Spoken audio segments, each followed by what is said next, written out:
Ekipi i futbollit U15 është pjesë e Sport Klub Bulqiza SHPK e financuar nga Bashkia Bulqiz dhe ka 2 vjet që merr pjesë në kategorinë e dytë në kampionatin rajonal të Tiranës.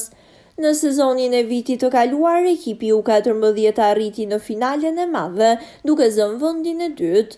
Ndërsa në sezonin 2024-2025, ekipi U15 doli kampion i kampionatit rajonal të Tiranës dhe është në lojë edhe për titullin kampion për të gjithë rajonet e Shqipërisë. Në finale, ekipi luajti në fushën shtëpia e futbollit në ambientet e Federatës Shqiptare të Futbollit, ku fitoi me merit ndaj ekipit të Triumfit U15 me penallti 3-1, pasi loja e rregullt mbaroi barazim 1-1.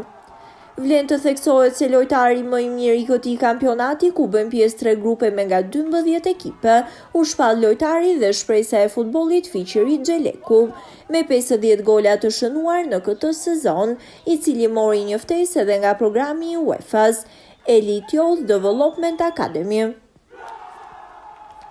Një merit të veçantë në këtë ndeshje ka edhe portieri i Bulqizës Kristi Hoxha, i cili priti 3 penallti radhazi, një portier që premton shumë. Merita të tjera shkojnë për të gjithë djemtë e ekipit: Ervis Tyçi, Hekuran Gjeta, Daniel Gjoka, Endri Gjoka, Joel Oketa, Adriatik Cani, Leon Përkolla, Glision Skara, Mateo Bajraktari, Besian Zeneli, Amarildo Basha, Seat Hysa, Eri Përkolla, Kevin Veshi dhe normal 2 talentat nga Burreli që u shkrin me çunat ton, Ani Ficori dhe Aredio Zhinga.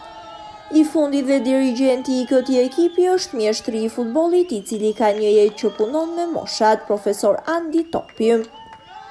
Një merit shkon edhe për menaxherin e klubit, administrator zoti Fatri Puca, trajnerët e moshave, profesorët Lisandër Dumani, Adriatik Halili, doktori i ekipit Altin Beça, fotografi Qerim Karaj dhe të gjithë tifozët dhe mbështetësit gjatë 26 ndeshjeve. Ekipi është servitur rregullisht tek fusha servitore në Bulqiz. Njëkohësisht gjatë kësaj jave, ekipi pret kundërshtarin për trofeun e radhës, titullin kampion i Shqipërisë për kategorinë e dytë. Ekipi ka objektiva të mëdha të ngjitet në kategorinë e parë, kategori ku militojnë ekipet më të mira të vendit, gjë që do të sjellë që ekipi do t'i luajë ndeshjet në fushën e vet.